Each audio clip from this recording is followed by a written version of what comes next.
তারাপীঠের রথযাত্রা শুধু একটি ধর্মীয় অনুষ্ঠান নয়, এটি এক গভীর আস্থার প্রতীক। অন্যান্য স্থানে যেখানে রথে চড়েন জগন্নাথ দেব ও বলরাম ও সুভদ্রা, তারাপীঠে সেই রথে চড়েন মা তারা স্বয়ং। এটাই তারাপীঠের এক বিশেষ ও প্রাচীন ঐতিহ্য।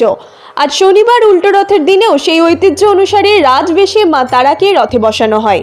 তার আগে সম্পন্ন হয় বিশেষ মঙ্গল আরতি। এরপর শুরু হয় মা তারার রথযাত্রা। বাজনা, ঢাক, কাঁসর ও শঙ্খধ্বনির মধ্যে দিয়ে নগর পরিক্রমা করেন মা তারা। গোটা তারাপীঠ এলাকায় সৃষ্টি হয় এক অপার্থিব আবহ। বৃষ্টির জন্য এক মুহূর্তেরও বিরতি না নিয়ে ভক্তরা ভিজে ভিজেই অংশ নেন এই পবিত্র রথযাত্রায়। সকাল থেকেই বৃষ্টির দাপট থাকলেও তা ঠেকাতে পারেনি ভক্তদের উদ্দীপনা। তারাপীঠ মন্দির চত্বরে দূর দূরান্ত থেকে আসা হাজার হাজার ভক্ত ভিজে গিয়েও মা তারার দর্শনে মগ্ন হন। রথের দড়িতে টান দিতে কেউ এসেছেন বীরভূমের বিভিন্ন প্রান্ত থেকে, কেউ বা এসেছেন রাজ্যের বাইরের জেলা থেকেও। সাধু সন্ন্যাসীরাও এই দিনটিতে অংশগ্রহণ করেন তাদের নিজস্ব ধর্মীয় কলাকৌশল ও উপাচারের মাধ্যমে। রথযাত্রার আগে তারা রাস্তা ধরে নানা আচার অনুষ্ঠান ও সঙ্গীত পরিবেশন করে রথের পথ প্রশস্ত করেন। সেই সঙ্গেই বাজনার তালে তালে এগিয়ে চলে মা তারার রথ, আর রাস্তা জুড়ে ছড়িয়ে পড়ে ভক্তির স্পন্দন।